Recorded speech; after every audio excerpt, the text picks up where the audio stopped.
अभी मौजूद हूँ लद्दाख क्षेत्र के उस आखिरी गांव में, हुंदरवन गांव है, जहां से एलओसी पाकिस्तान और भारत की जो फोर्स है और लाइन ऑफ एक्चुअल कंट्रोल जो है वो दिखती है। और ये यहाँ पर हुंदरवन जो है वो कारगिल का आखिरी गांव है और मैं वहाँ पर मौजूद हूँ। देखिए, ये जो सामने जो ग्रीनरी दिख रही है, उस ग्रीनरी के उस पार पाकिस्तानी फौज है, पाकिस्तान का पूरा इलाका है, और ग्रीनरी के इस पार जो है, इस पार की जो पोस्ट दिख रही है वो इंडियन आर्मी की पोस्ट है। तो लाइन ऑफ एक्चुअल कंट्रोल जो है वो सामने दिख रहा है। उससे पहले जो पाकिस्तान का की जो पोस्ट है उससे पीछे जो पूरी गांव दिख रही है अभी खंडहर में तब्दील हो चुकी है। दरअसल वो 1999 के कारगिल वॉर के समय वहां से जो भी पाकिस्तानी वहां के लोग थे वहां से शिफ्ट हो गए और दूसरी जगह चले गए। अब वहां पर केवल खंडहर दिख रहा है।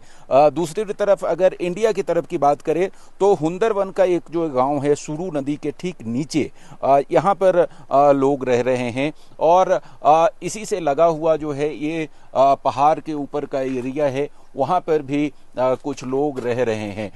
यहीं के एक निवासी हैं सुरू, अली भाई से हम पूछते हैं। और एक खास बात और आपको बता दूं कि अभी हम जहां पे मौजूद हैं और ये जो हुंदरवन जो गांव है वो 1971 से पहले पाकिस्तान के कब्जे में था। यानी इस जहां पे अभी मैं खड़ा हूं ये पाकिस्तान के कब्जे में था 1971 से पहले, लेकिन 1971 की लड़ाई में इसको भारतीय सेना ने अपने कब्जे में ले लिया। 1948 की जो लड़ाई हुई थी उस समय जो है पाकिस्तानी आर्मी यहाँ तक पहुँच गई थी और अपने कब्जे में ले लिया था, जिसको 1971 में फिर से वापस किया गया। हमारे साथ अली भाई है, उनसे पूछते हैं। अली भाई, आप तो 71 से पहले पाकिस्तान में रहे होंगे? सर मेरे गांव था सर। हाँ। मैं तो उसके बाद का पैदाइश हूँ सर। मेरे माता पिता पाकिस्तान के एरिया में रह के आए हैं उस टाइम पे सर। 1971 से पहले सर। हाँ। तो कहाँ तक इधर था पाकिस्तान का इलाका? पाकिस्तान के एरिया इस पहाड़ के ऊपर सर। अभी आपको इस साइड में जाएंगे तो इधर उनके आर्मी के उस वक्त के बंकर्स वगैरह, दीवार वगैरह बने हुए वो देख सकते हैं। थोड़ा इस तरफ जाके आप देखो तो वो देख सकते हैं अब उसमें। अच्छा, वहाँ तक उनके थे। इसके ऊपर भी था, ऊपर भी अपनी पोस्ट है। वो कारगिल मार्केट से आपको नजर आएगा। इधर से जरा बताइए, इधर से आगे आकर के, इधर आकर के बताइए, ये इधर किधर? ये सर ये इस रीच से देखो सर, अब ये जो पत्थर के दीवारें और पत्थर के जो घर जैसे टेप बने हुए, ये सब उनकी आर्मी की पोस्ट है उस वक्त के इस एरिया में। उसके ऊपर टॉप पे ना, उस टॉप पे भी उनकी फौज थे उस वक्त। अभी भी हमारे 1971 से पहले? हाँ, 71 से पहले सर। हाँ। अच्छा। उस वक्त के बंकर्स अभी भी ऊपर, जब हम गांव वाले यहाँ बकरी वगैरह चराने के लिए ऊपर जाते हैं तो पत्थर से बने हुए बंकरें अभी भी नजर आते हैं। अच्छा। लेकिन 71 के बाद उसको पीछे धकेल दिया गया। हाँ सर, ये 71 के बाद ये जो ट्रीज एरिया देख रहे हैं आपको, ट्रीज एरिया में पाकिस्तानी आर्मी बैठा हुआ है। अभी उससे पहले नीचे फ्लैट एरिया, वहाँ तक हमारी फौज है सर। और लेकिन फिर जो है 1999 में फिर तो लोग आगे आ गए थे जब कारगिल युद्ध हुआ उस समय। इस एरिया में आगे नहीं आया था सर। हाँ, इस एरिया में 1995-96 से ही वो फायरिंग कर रहा था। वहाँ से उनकी तरफ से फायर होता था, कभी शाम को, कभी सुबह। और ऊपर उनका और एक बंकर देखेंगे आपको। इधर से आकर के दिखाइए, इधर ये पीछे वाले ऊपर सर, ऊपर जो थोड़ा सा फ्लैट देख रहे हैं आपको पहाड़ के ऊपर, वहाँ से उनको हमारा आगे नेशनल हाईवे नंबर 1 का कुछ एरिया नजर आता है सर। उस एरिया में वो हमारी गाड़ियों के ऊपर फायरिंग करता था। और उनके मोटर्स के गोले हमारे इधर इन गाँवों तक, इन रास्तों पे भी आता था। उस तक टाइम पे गाड़ी का रोड तो नहीं था, नीचे से पैदल चलते थे हम लोग। तो इस एरिया में उस वक्त दिन को चलना ही मुश्किल हो चुका था उस अच्छा। तो ये बताइए कि उस समय जब 1999 की कारगिल वॉर हुआ उस समय आप लोग कैसे रहते थे? क्योंकि उधर से फायरिंग आती होगी। फायरिंग बहुत आता था सर। हम तो पूरा बीच में था। हमारे यहाँ से फायर करने की आवाज़, उनके वहाँ से फायर करने की आवाज़, आर्टिलरी के गन की आवाज़ आता था। और वो दोनों तरफ से जो फाड़ने की आवाज़ तो पूरा गूंजते रहता था। हम लोग नीचे अपने गांव के साइड में एक पत्थर का एक गुफा बना हुआ है, पूरे गांव वाले उसी में बैठे थे सर। और कितना दिन आप लोग ऐसे रहे? वो तकरीबन 3 महीने तक रहे थे सर वहाँ उसमें। अच्छा। बाकी जो जवान लोग थे वो तो शाम को निकलते थे, नीचे गांव से फौज के लिए पानी ले जाना, और नीचे उस वक्त ये रोड नहीं था तो उनका सामान आता था नीचे, वो लेने के लिए आते थे। तो रात को तकरीबन 2-3 बजे तक काम करते थे, फिर जाके सो जाते थे वो गुफे में सर उस टाइम पे। अच्छा। जवान जो है। तो कभी ऐसा हुआ कि मतलब कोई गोला वहां पर आकर के गिर गया हो, कैजुअलिटी हुई हो, किसी को जख्मी हुआ हो? लोगों का तो कोई कैजुअलिटी नहीं हुआ सर, बाकी घरों पे लगे गोले। आसपास में हमारे भेड़ बकरियां रखते थे जो ऊपर बाहर घास खाने के लिए उनको निकालते थे, उनके वो टुकड़े आके वो मरे।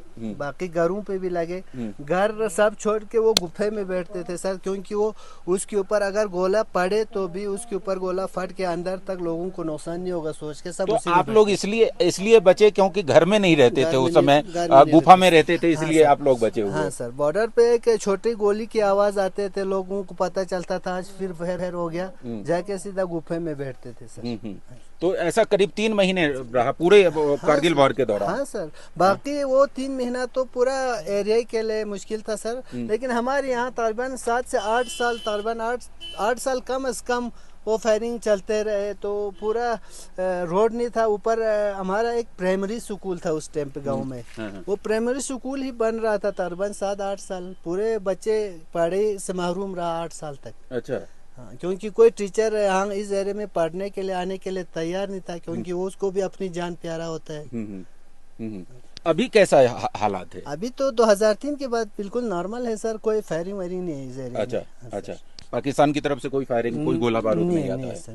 नहीं आता है। हाँ, और इस गांव में जो आपका हुंदरबान गांव है, इसमें कितने लोग रहते हैं, कितनी फैमिलीज हैं? अभी ऊपर वाले हम जो गांव में रहते हैं उसमें अभी तकरीबन जो बैठे हुए हैं कुल टोटल तकरीबन 35 to 36 फैमिलीज है सर। उसमें से कुछ अभी कारगिल मार्केट में जाके बैठे हुए, कुछ जगहों पे घर बना के अभी जो यहाँ अभी बैठते हैं वो तकरीबन 26 फैमिलीज बैठे हुए हैं ऊपर वाले में। इसमें भी तकरीबन 23-24 फैमिली इसमें भी है सर, नीचे वाले गांव में भी। जी तो आपने सुना इनको, और मैं फिर से बताऊंगा कि ये वो आखिरी गांव है जो हुंदरबान की गांव, जो ये नीचे का गांव है, जहां पर अभी भी करीब 25 फैमिली रहती है यहाँ पर, और सूरू नदी के ठीक किनारे ये गांव बसा हुआ है, आखिरी गांव है। और इसके ठीक ऊपर एक इसी का पार्ट गांव है जो वहाँ पर भी करीब 25-26 फैमिली रहती है।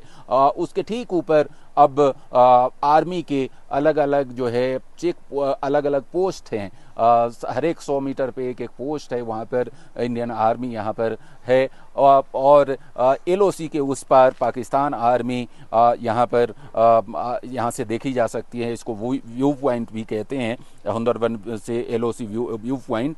और यहाँ से पाकिस्तान का वो इलाका पूरा दिखता है, और पाकिस्तान के वो गांव भी जो खंडहर में तब्दील गांव हैं वो भी दिखते हैं। और ये एक खास बात और मैं बताना चाहूँगा कि ये भारतीय सेना का वो पराक्रम है, भारतीय सेना की वो ताकत है जो दिखाती है कि भारत का जो आखिरी गांव है, पाकिस्तान लगातार 10 साल तक यहाँ पर फायरिंग करता रहा, लेकिन उसके बावजूद ये भारत का गांव आबाद है। यहाँ के लोग, अली जैसे और तमाम सारे लोग जो हैं वो अभी भी 50 फैमिली यहाँ पर रह रही है, लेकिन भारतीय सेना ने पाकिस्तान का जो गांव है, आखिरी गांव, उसको पूरी तरीके से तबाह कर दिया। और वहाँ वो गांव पूरी तरीके से आपको अभी वीरान दिखेगी, वहाँ वो पूरा खंडहर में तब्दील हो गया है। और वहाँ पर केवल पाकिस्तानी जो आर्मी है उसका कैंप वहाँ पर दिख रहा है। लद्दाख के कारगिल के आखिरी गांव हुंदरबन से मैं संजय शेखर, एडिटर जी न्यूज़ के लिए।